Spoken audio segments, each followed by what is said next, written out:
अस्सलाम वालेकुम। Golden 120 vlog में आपको खुश आमदीद कहते हैं।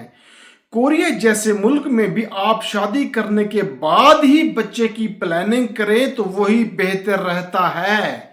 ये बेसिकली किसी के बताए हुए अल्फाज आप तक पहुंचा रहा हूं। देखिए मेरे भाई, ये वाकया एक इंडियन भाई है, उसने अपनी कहानी मुझसे शेयर की है। बहुत ज़्यादा परेशान था तो उसने कहा था कि यार ये मेरी गुजरी कहानी है कि आप एक वीडियो बना के दोस्तों के साथ शेयर करें। तो इसी उसी के कहने पर मैं ये वीडियो बना रहा हूँ। साफ ज़ाहिर है मैं उसका नाम तो नहीं लूँगा क्योंकि ये वीडियो वो ज़रूर देखेगा। तो दोस्तों, कोरिया में वो एक लड़की के साथ रिलेशन में चले गए। वो भी सेकंड नेशनल थी, लेकिन कंट्री में वो भी नहीं बताऊंगा। रिलेशन में जाने के बाद जाहिर है जो आप जानते हैं कि प्यार मोहब्बत शुरू शुरू में जो जज्बात होते हैं, तो उसी जज्बात में उनके यहाँ बच्चे की पैदाइश भी हो गई। उन्होंने अभी तक शादी नहीं की थी, ऐसे ही बच्चा पैदा कर दिया। कोरिया में ये एक आम सी बात की जाती है। हमारे यहाँ तो मजहबी तौर पर इस चीज़ को बहुत ज़्यादा गुनाह समझा जाता है, जायज़ नहीं होता। कोरिया में भी लोग शादी से पहले बच्चे पैदा कर लेते हैं। सब दोस्त जानते हैं जो कोरिया में मौजूद हैं। देखिए दोस्तों, उनका कहना है कि चंद अरसा जो हंसी खुशी हम रहते रहे और कुछ अरसा बाद मैं काम से घर जाता हूं तो घर का जो पासवर्ड है वो भी बदला हुआ है। घर का दरवाज़ा बिल्कुल नहीं खोला जा रहा, मेरा मोबाइल नंबर ब्लॉक कर दिया है, मेरा मैसेज नहीं रिसीव हो रहा। उस लड़की के साथ रिलेशन था, वो मुझे इग्नोर कर रही थी। तो मुझे बहुत बड़ा दुख हुआ, बड़े मसाइल का सामना करना पड़ा। मैं बड़ा परेशान रहा काफ़ी अरसा। और जो उनके पास जो वीज़ा है, उस वीज़े में भी ऐसे मसाइल होंगे। कानूनी तौर पर वो सब कुछ करना चाहते हैं, लेकिन वो ये सोच रहे हैं कि यार बाद में भी जाके क्या क्या मसले मसाइल पैदा हो जाएंगे। यार वो पछताते हैं बहुत ज़्यादा कि मेरा यार बच्चा, जाहिर है खून होता है, वो अपने बच्चे के लिए बहुत ज़्यादा परेशान था। चाहे उन्होंने शादी के बगैर ही बच्चा पैदा कर लिया, लेकिन बंदे को एहसास तो होता है ना कि उसने कितना बड़ा गलत काम कर बैठा है।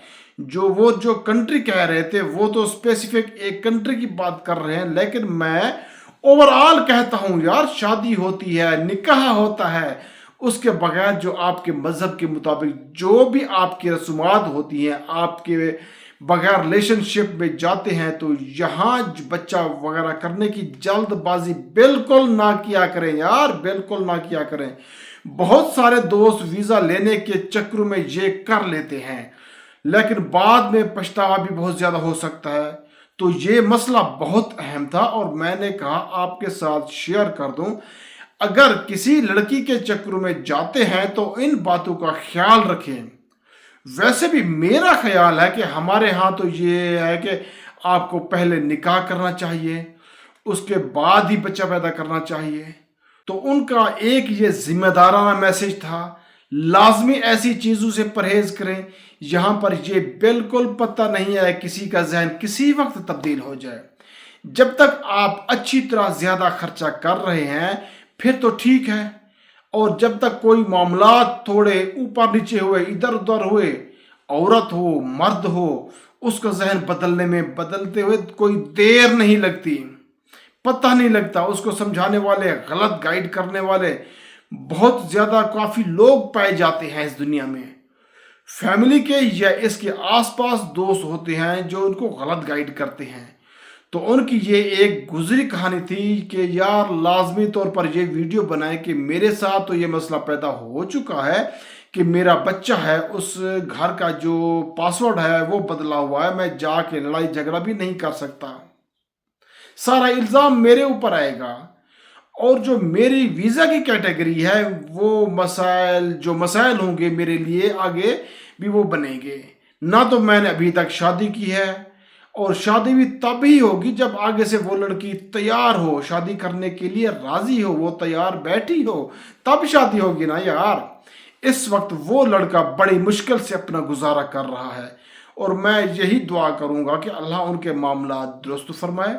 لیکن انہوں نے یہ کہا تھا کہ یہ پیغام لازمی پہنچائیں کہ یہاں پر جو ہے نا ان کاموں میں پڑھنے سے پہلے یہ چیزیں 1000 بار سوچ لیں کہ آگے جا کے کچھ بھی ہو سکتا ہے۔ شادی کر کے زندگی بالکل آسان اور دودھ کی طرح نرم و ملائم نہیں ہوتی۔ ہر چیز میں جد و جہد کرنا پڑتی ہے، محنت کرنی پڑتی ہے، کوشش کرنی پڑتی ہے، لیکن میرا مشورہ یہی ہے کہ آپ سب ان چیزوں سے پرہیز کریں۔ ریلیشن شپ اختیار کرنے ہیں تو یہ جو آپ پہلے بچہ وغیرہ پیدا کر لیتے ہیں، اس کے بعد اس کے مسائل بہت بڑے ہوتے ہیں۔ پہلے تو بہتر یہی ہے کہ آپ ریلیشن شپ میں جائیں ہی نہ، ان سے دور رہیں تو بہتر ہے۔ آپ جس مقصد کے لیے گئے ہوئے ہیں اپنا بس مقصد پورا کریں۔